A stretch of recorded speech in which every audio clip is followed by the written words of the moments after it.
கற்றது கையளவு கல்லாதது உலகளவு என்ற உற்சாகமான வரிகளோடு this is Varshasri from Bharathi academy. நம்ம எல்லாருமே ஒரு விதிக்குள்ளதான் இயங்குறோமா?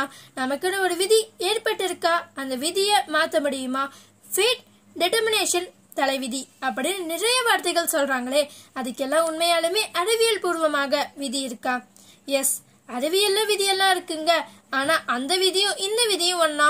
என்னதான் டெய்லியும் நீங்க செய்யற செயல்ல உங்களுடைய சுய தேர்வு இருந்தாலும் இது உங்க சுய தேர்வு இல்ல, அதாவது உங்க ஃப்ரீ வில் கிடையாது. அது ஏற்கனவே ப்ரீ டிட்டர்மைன்ட் அப்படின்னு சயின்டிஸ்ட் சொல்றாங்க. இந்த விதி அப்படிங்கறது உண்மையா? விதியை மதியால் வெல்ல முடியுமா? தெரிஞ்சுக்கலாம் வாங்க. இப்ப நம்ம ஒரு ஹோட்டல் போறோம், அங்க நமக்கு பிடிச்ச ஃபுட்டு தான் ஆர்டர் பண்ணி சாப்பிடுறோம். இப்ப நம்ம ஒரு க்ளோத் ஷாப் போனா கூட நமக்கு பிடிச்ச கலர்ல தான் ட்ரெஸ் வாங்குறோம். இப்படி நமக்கு பிடிச்சது சுயமாக நாமளே தேர்வு செய்து வாழ்வதுதான் ஃப்ரீ வில்னு சொல்றோம். எல்லாமே நம்ம கண்ட்ரோல்ல தான் இருக்குன்னு நினைப்போம். ஆனாலும் ஒரு சில நேரத்தில் நடக்கிற இன்சிடென்ட்ஸ் நம்மளால அக்செப்ட் பண்ண முடியாம இதெல்லாம் விதி, நம்ம கையில என்ன இருக்கு அப்படின்னு சொல்வோம். எல்லாமே நம்ம சுய தேர்வுல நாமளே முடிவெடுத்து செய்யறோம்.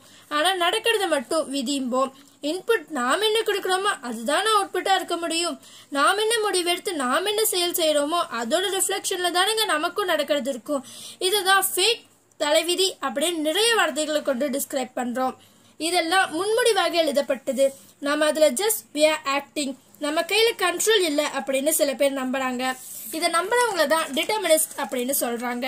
இந்த ஃபேட், விதி அப்படிங்கிற கான்செப்ட் எப்படி உண்டாச்சு?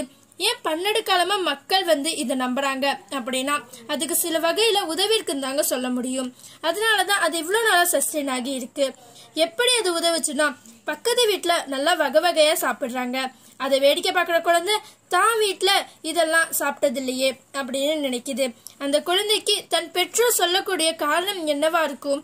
நல்ல சந்தோஷமா இருக்க குடும்பம் டூ வீலர்ல போகும்போது ஆக்சிடென்ட் ஆகி யாரோ ஒருத்தர் அதுல உயிர் இழந்துடுறாங்க. இப்படி தன் வாழ்நாள்ல துய சூழ்நிலைகள்ல இருண்ட காலமா இருக்கும்போது இதெல்லாம் விதி அப்படிங்கிற வார்த்தை அவங்கள கடந்து போக வைக்குது. இது எதுக்கும் நம்ம காரணம் கிடையாது, இது நம்ம கையில கிடையாது அப்படின்னு அவங்க தன் துயரத்தை கடந்து செல்றாங்க. அப்ப சில விஷயங்கள்ல அக்செப்டன்ஸ் தாங்க. நான் இவ்வளவு எஃபெக்ட் போட்டனே, இவ்வளவு நல்ல விஷயங்களை செஞ்சேனே, எனக்கு ஏன் கிடைக்கல அப்படிங்கிற போது உங்களை புஷ் பண்ற விஷயமா இருந்திருக்கு.